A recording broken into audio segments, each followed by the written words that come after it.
অপেক্ষিত cinema toxic release হৈ গ'ল 26 তাৰিখে, কিন্তু মই ফাৰ্ষ্ট ডে ফাৰ্ষ্ট চাব নোৱাৰিলো কাৰণ মই এতিয়া আছো বৰ্তমান এনেকুৱা এটা জেগাত যাৰ কাৰণে মোৰ সময় মিলাবলৈ অকণমান দেৰি হয় আৰু সেইকাৰণে আপোনালোকে কিছুমান সিনেমাৰ ৰিভিউ মোৰ লেটকে পাব। ঠিক আছে, টক্সিক যিনি 3 ঘণ্টা প্লাছ 2 বছৰ আগৰ প্ৰায় মানে পুৰা হাই ফুটি আছে যে টক্সিক আহিব ইয়াছৰ আফটাৰ KGF 4.5 বছৰ পাছত, আৰু ফাইনেলি যেতিয়া আহি গ'ল সেইখন সিনেমা চাবলৈ উঠি ভাহি মানুহ গৈছে আৰু প্ৰথম দিনাৰ কালেকশ্যন আহিছে 101 কোটি আৰু ইফালে আহি গ'ল সেকেন্ড দিনাৰ কালেকশ্যন 36 কোটি, টোটেল নেট হল ইণ্ডিয়াৰ কালেকশ্যন 137 crore আৰু এইটো গৈ পেলাই ৱৰ্ল্ডত যায়গৈ 190 crore। তো আপোনালোকে ভাবকচোন প্ৰথম দিনাখন ইয়াৰ 101 কোটি নেটত আৰু সেকেন্ড দিনাখন 36, কিমান ডাউন হৈ গ'ল সেকেন্ড দিনাখন 36 কোটি। ঠিক আছে, তো সঁচা কথা হ'ল তেনেকুৱা এটা কিয় হ'ল, ফাৰ্ষ্ট ডে সিনেমাখন এক্সাইটমেন্টৰ হাইপত ইয়াছ ফেন্সে বহুতে চালেগে, কিন্তু তাৰ পাছত যেতিয়া তাৰ ষ্টৰী কথাটো গম পালে সিনেমাখনত এনেকুৱা নেগেটিভ কিছুমান পালে, এনেকুৱা পজিটিভ কিছুমান পালে, তো অডিয়েন্স ডিভাইড হৈ গ'ল যে এখন সিনেমা মানে চাব লাগে নালাগে, আৰু তাতো এখন সিনেমা A-rated হয়, ফেমিলিৰ লগত এখন সিনেমা চাব নোৱাৰি, সেইটো একদম 100% চিয়ৰ।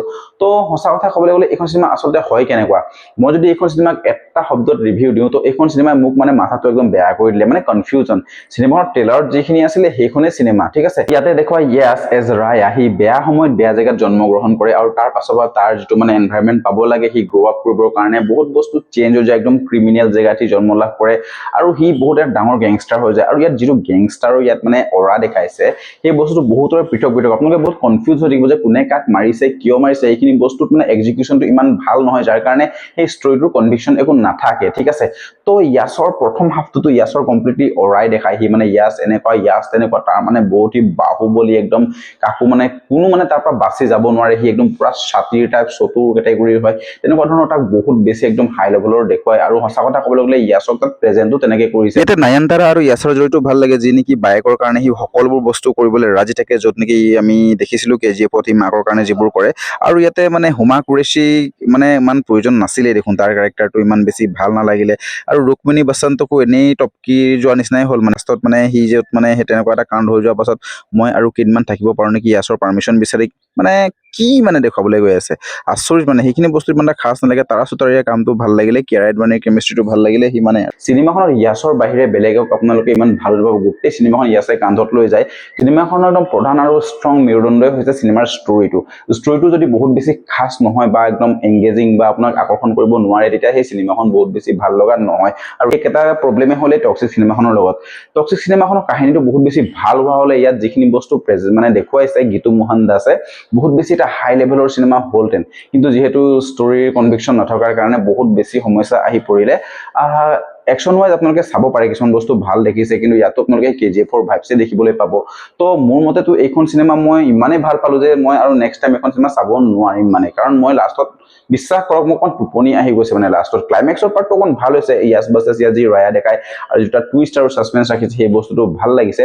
বাকী যিখিনি হ'ব লাগিছিলে, এতিয়া লেডিজ এণ্ড লেডিজ যিটো ফাইট চিন দেখুৱাই, যিটো আপোনালোকে ট্ৰেইলাৰ টিজাৰত দেখিছিলে, একো সামঞ্জস্য নাই। মানে কিয়াৰা এডৱাণীৰ লগত যিটো কেমিষ্ট্ৰি দেখা সেই বস্তুটো ভাল হৈছে, আৰু যিখিনি মানে প্ৰত্যেকজনী হিৰোইনৰ লগতে সি মানে গম পাইছে নহয়, সেই বস্তুখিনি দৰকাৰ নহয়। মানে ইয়াত মানে ষ্টৰীটোৰ ওপৰত ফ'কাছ নাই কৰা, সেইটো একদম চবতছে ডাঙৰ প্ৰব্লেম।